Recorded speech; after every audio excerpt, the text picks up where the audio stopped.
A Polícia Civil encerrou o inquérito da morte de Reinaldo Caixeta, acontecido em dezembro de 2017. Ele que tinha 62 anos e foi degolado, encontrado morto aos fundos de um motel no bairro Distrito Industrial 2. Quem vai contar os detalhes? O delegado Dr. Luiz Mauro Sampaio, responsável por essa investigação.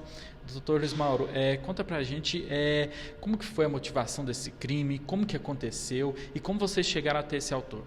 Bem, desde o momento em que aconteceu o crime, a Polícia Civil vem desenvolvendo essa investigação através dos outros delegados, dos outros investigadores, de toda a equipe da Polícia Civil, para investigar e tentar solucionar um crime complexo, com muitas nuances e muitos posicionamentos, mas através de muito empenho de todos os investigadores, de todos os delegados, foi possível chegar a esse suspeito. Nós buscamos essas informações, chegamos a esse suspeito que veio a confirmar o que nós já tínhamos de elementos. Então ele veio a nos falar que teria tido um encontro inicial com a vítima numa data anterior. Nesse encontro ele teria vendido alguns objetos para a vítima e combinado com a vítima um valor que seria pago naquele momento. A vítima teria dito que não teria o dinheiro total, pagou uma parcela e ficou combinado que a vítima iria entregar o restante dos valores em uma data posterior. O autor foi preso por um delito menor nesse meio tempo e ficou no presídio. E lá no presídio ficou remoendo esse fato de que a vítima não teria efetivamente pago o valor que foi combinado. Então o autor saiu, depois de sair do presídio, decidiu que se encontrasse a vítima iria fazer alguma coisa contra ela, mas achou que não iria mais encontrá-la. Entretanto, em um determinado momento do dia, que ela estava na rua e, segundo ela, teria utilizado de grande quantidade de droga e também de bebida alcoólica, ela se encontrou, viu a vítima passando no mesmo veículo e eles então conversaram. O autor se aproximou da janela, mas já com o pensamento de que iria tramar alguma coisa para matar a vítima. Então o autor pediu para que a vítima pudesse levá-lo. O autor pediu para que a vítima pudesse levá-lo a algum local, na casa do autor. E chegou então lá na casa do autor, e o autor entrou em sua residência, pegou uma roupa para se vestir, já pensando em utilizar essa roupa para trocar caso ficasse ensanguentado, e também pegou uma faca e colocou na sua cintura, escondendo-a da vítima. Voltou para o carro e os dois decidiram que iriam ainda andar pela cidade naquele veículo, parando então atrás ali no local onde aconteceu os fatos, próximo ao bairro Campos Elíseos, e lá o autor sacou de sua faca, com o veículo ligado e parado, sacou da faca e deu uma primeira estocada na vítima, vindo a vítima a solicitar que não fizesse aquele tipo de ação.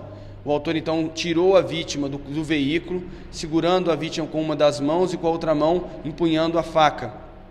Em determinado momento, o autor teria notado a presença de um veículo com uma carretinha que estava naquela mesma via, parado no início da via, que é uma via de pouca movimentação. O autor então decidiu ficar observando se esse veículo com a carretinha continuava até chegar a eles, ou ficava parado ou retrocedia. Notou que o veículo estava indo embora, mesmo vendo aquela situação, só que nesse meio tempo a vítima, na tentativa de se soltar, de fugir daquela situação grave, teria desferido uma cotovelada no autor. Nesse momento, o autor, segurando de um lado a empunhadura da faca e do outro lado segurou a faca na ponta, mas na área de não corte, e passou a faca dessa forma sobre a cabeça da vítima, puxando então até o pescoço da vítima, e segurando a vítima como se fosse numa gravata, só que com a faca no meio. Segurou a vítima naquele canto e foi levando a vítima até a grade que existia no local, até a cerca que existia no local. E chegando até essa cerca, ele falou que a vítima começou a se movimentar e ele decidiu então que ali seria consumado o fato e começou a fazer o que ele disse, uma espécie de vai e vem com a faca no pescoço da vítima, vindo a causar grandes danos, lesões profundas no pescoço da vítima. Tirando isso aí, ele jogou a vítima para o outro lado da cerca, pegou nos braços da vítima, puxou a vítima até o local onde ele achou que estava mais longe da cena do crime e retornou, deu 2 facadas ainda na vítima e retornou para o veículo que estava ligado. Dirigiu o veículo pensando inicialmente que iria para a sua residência.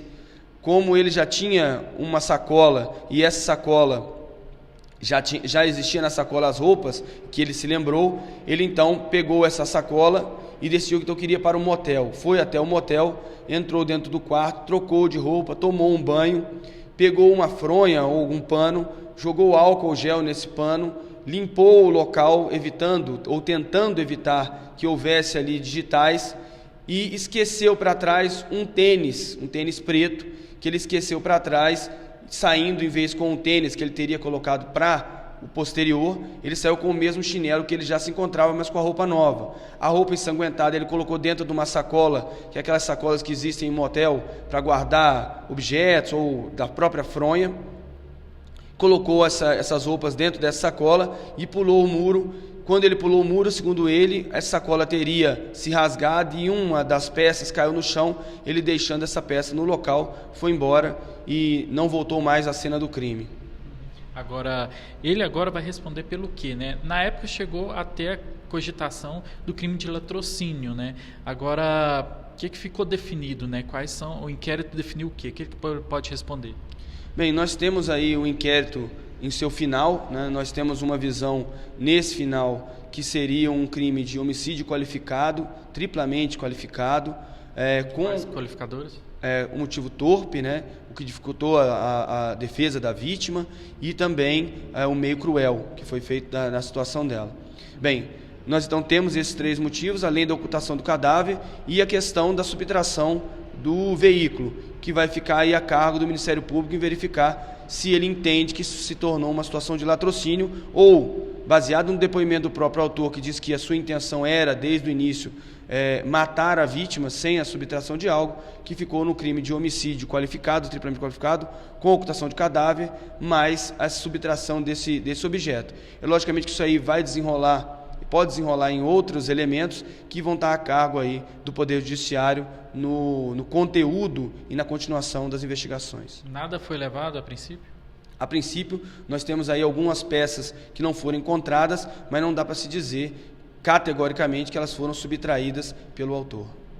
É um crime que chocou o Patos de Minas e que agora, 5 anos depois, tem o resultado final, né? Exatamente, o trabalho desenvolvido pela Delegacia de Crimes contra a Vida, através dos seus investigadores, através dos escrivães de polícia que trabalham na Delegacia de Crimes contra a Vida, em especial aí a toda a parte da chefia, da chefia daquele departamento, doutor Jean-Pierre, doutor Flávio, né? Tudo isso aí, logicamente, desenvolvido por um trabalho anterior de todos os outros delegados que passaram e tomaram conhecimento desse fato, que se chega, graças a Deus, ao grande arquiteto do universo, se chega a um ponto final, pelo menos para que nós tenhamos aí a autoria definida e a pessoa que cometeu esse crime, na medida da sua culpabilidade, venha pagar por esse delito.